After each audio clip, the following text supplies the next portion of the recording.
Hey everybody, thank you for checking out this video. I'm your friendly neighborhood Uncle Pete, and this is my movie series, Nails in a Coffin. Last week we talked about Child's Play 2, so today we're going to talk about Child's Play 3. This movie had a very quick production. It only came out about, I want to say, 9 to 10 months after the release of Child's Play 2. But in the Child's Play universe, it takes place approximately 8 years after the events of Child's Play 2. So Andy is now a teenager. The movie opens up with them reopening the toy factory that we saw at the end of Child's Play 2.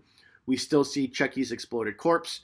Everything is covered in cobwebs and dirt and dust. You see this gigantic claw pick up Chucky's body to go take him away. As the claw picks him up, it pierces him and Chucky starts to bleed. This blood drips into a big vat of molding plastic, which I find kind of odd because would that plastic still be good after sitting in the factory for so long? Wouldn't it have kind of hardened up by now? And if it was constantly heated, who was maintaining this? And why would they refill that vat of plastic before cleaning everything else in this warehouse? But Chucky's blood drips into this vat of plastic, and it is how Chucky comes back to life. Now, people have mentioned in other videos how come there wasn't multiple Chuckys. My theory is once the blood fell into the plastic, it kind of pooled into one little unit, and that's how Chucky was brought back to life. So, let's get on to the kills and what nails we can do. The first kill happens at 8 minutes into the movie, and it's Mr. Sullivan, who's the CEO of the toy company. He gets the first doll off the assembly line, and it's Chucky. He takes it back to his office. It's late at night. He's watching the news, sipping on some drinks, and practicing his putt-putt. Chucky gets out of the box, and you start to see him stalking Mr. Sullivan. Mr. Sullivan doesn't know what's going on yet. Chucky turns off the TV when Mr. Sullivan is practicing putting. He goes over to look for the remote. It's under the couch. Chucky kind of slides it to him. As he stands back up, he kind of holds his lower back, and that is going to play a little bit into his death. So next thing we know, Chucky trips Mr. Sullivan with this big jar of marbles that he spills on the floor. Mr. Sullivan is trying to get back up to his feet, and all these other toys start turning on in his office because it's just full of toys since he's the CEO of a toy company. This little remote-controlled helicopter crashes to the wall. These little robots, are beeping and booping around, and he's trying to figure out what's going on. He gets back up, and then Chucky hits him in the back with a dart, and he falls down on the floor again. And again, I guess that could play into why he wasn't as mobile as he should have been since he had a bad back, even though I don't know how much a dart like that could do damage, but it's why he wasn't as mobile. So he tries to get to the phone. Chucky hits him in the hand with the dart, and he doesn't know what's going on. He sees Chucky. Chucky jumps on his back and strangles him with a yo-yo string. Which Chucky gets a good chuckle out of because he even makes a comment that it's good to get back to an old-fashioned strangulation. Just like the good old days. Nothing like a strangulation to get the circulation going. What nails are we going to do? I'm going to give Mr. Sullivan 2 nails in the coffin. He didn't know he was in any danger. Yes, he had a bad back, but it was one of those things where he didn't put up any type of struggle when he saw what was going on. He did have a bad back, but I would have liked to have seen more from him other than just kind of limping around and whatnot. So Chucky's first kill after 8 years is going to earn him 2 nails in the coffin. Our next kill happens at 33 minutes into the movie, and it is this garbage man. By now in the movie, Chucky had mailed himself to Andy at the military school. That's how Chucky got himself there. Chucky's escaped. He finds another little boy that he reveals his secret to, and that is going to play on into the movie later. So Chucky winds up in a dumpster because he's getting thrown around between the different recruits in the military school, and Colonel Cochran, who is the commanding officer of military school, is tired of all the messy stuff going on. He just throws Chucky in the dumpster as the truck driver is throwing it into the back. The truck driver is compacting the trash, I guess you could say, and he starts hearing Chucky scream. He hears the screams, jumps out of the cab, and then he jumps into the back of the garbage truck and starts to look around, see if there's a kid in there, because he hears screaming. As he's in the back of the truck, Chucky goes to the cab, turns it on, and starts to compact the garbage man. One thing I find kind of odd, you see this big spiked wheel of death inside the garbage truck, and I'm not sure if garbage trucks actually have that, or if that was just something for the movie. Garbage day! The garbage man, he gets crushed to death. You even see his arm at the end. He's screaming, and it's a pretty horrible way to die, being crushed in a garbage truck. But I'm only going to give this garbage man one nail in the coffin because he thought there was a kid trapped in the back of his truck. So instead of turning the truck off, shutting everything down, and taking the keys with him, he quickly runs to the back to go save the kid. He should have taken keys and shut everything down if that was your, main goal, to save this kid. And he kind of aided in his own death. So if he had taken the keys with him and shut everything down, he probably wouldn't have been crushed to death. But since it was garbage day, this garbage man is only going to get one nail in the coffin because I feel he made a lot of dumb decisions that aided in his death. So one nail in the coffin for the garbage man. Our next kill happens at 50 minutes into the movie, and it's the commanding officer of the military school, Colonel Cochran. Now, he remembers throwing Chucky away, but he gets to his office late at night, and he sees Chucky there. Kind of just looks at him like, what the hell is this doing here? But he throws him in the trash can again. Turns around, next thing you know, he hears something fall, and the trash can tips over, and it's now empty. He's looking around his office to find out what's going on. Chucky jumps out to surprise him with a knife in his hand like he's going to stab him, but Colonel Cochran just clutches his heart and dies of a heart attack. And you could tell Chucky feels kind of cheated that he didn't get the chance to kill him. I'm going to give this a middle of the road 2 nails in the coffin, because I guess you could say Colonel Cochran could have been more heart healthy. I mean, yeah, it was something terrifying to see an animatronic doll come at you with a knife, and it kind of pretty much scared him to death. But so this is only going to get 2 nails in the coffin, middle of the road, figuring he didn't have much to do, and Chucky really didn't do anything but scare him. But he did cheat Chucky out of another kill. But so 2 nails in the coffin for Colonel Cochran, and I kind of see that's fair. Our next kill happens at 56 minutes into the movie, and it's Sergeant Botnick, this weird, creepy barber at the military school.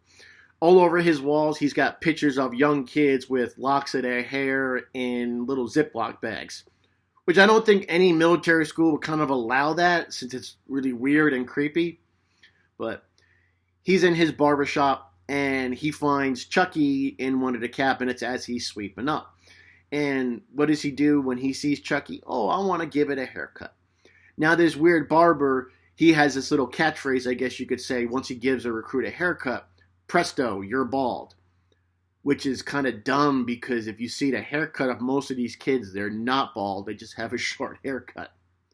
But this is not lost on Chucky, because Chucky's in his barber chair, and he reaches down to the side, and there's a straight razor. So the Sergeant Botnick, I should say, it has clippers, and he's about to go give Chucky a crew cut. Chucky surprises him with the straight razor and just slashes him right across the throat, killing him very fast. I'm going to give the sergeant, again, 2 nails in a coffin. I'm going to kind of make it in the middle of the road. Yeah, it was just not unnormal for him to have a straight razor, by his barber chair, since it's used pretty often when doing haircuts and shaving and whatnot.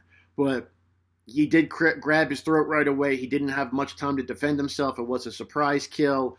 So I'm going to do middle of the road again for good old weird Sergeant Botnick, and only give him 2 nails in a coffin. And Chucky's comedic timing is still on point, because right after he slashes him in the throat, he says, presto, you're dead.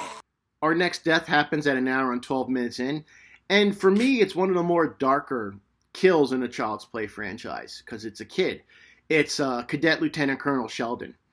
Now, earlier in the film, the military school is setting up this big war games exercise where it's the blue team versus the red team in this big war games, and they're using real rifles, even though they're loaded with paint pellets. So you see Chucky earlier on changing all the bullets out of one of the teams from the paint pellets into real bullets. So they're doing the war games and whatnot. They're shooting at each other, and one kid gets a bead on Lieutenant Colonel Sheldon, the cadet, and he thinks he's going to shoot him with the paint pellet, but he shoots him center mass with the real bullet, instantly killing him. It's a dark, like I said, it's pretty one of the more darker kills because it's a child, and yeah, even though the guy was a jerk, he didn't deserve to die this way. So I'm going to give Lieutenant Colonel Sheldon, the cadet, a respectable 3 nails in the coffin because he had no idea what was going on. Just because he was a jerk, he didn't deserve to die like this. But this does show you how evil and sadistic Charles Lee Ray really is, that he'll even kill multiple kids just to get at his goal. So 3 nails in a coffin for Cadet Lieutenant Colonel Sheldon. And one more thing to note, I find kind of odd. This is a military school for, troubled teens or whatnot, or just kids who, want to join the military. It's kind of like JROTC. They have a surprising amount of live ammunition, grenades, real bullets, everything at this military school for kids. It doesn't look like a real military base with, normal soldiers running around. It looks like a full-blown military school. Which, again, I know they just put it in the script to, progress the story along, but I doubt a military school would have so much live ammunition stored in the same place where all the guns are and the paint pellets are. So that's just asking for a disaster, which is what Chucky takes full advantage of because Chucky does what Chucky does. Our next kill happens shortly after Cadet Shelton's death. This is at 1 hour and 13 minutes in, and it's Cadet Whitehurst. Now, Cadet Whitehurst is one of the weaker students at this military school. He gets picked on and bullied a lot. People make a joke out of him.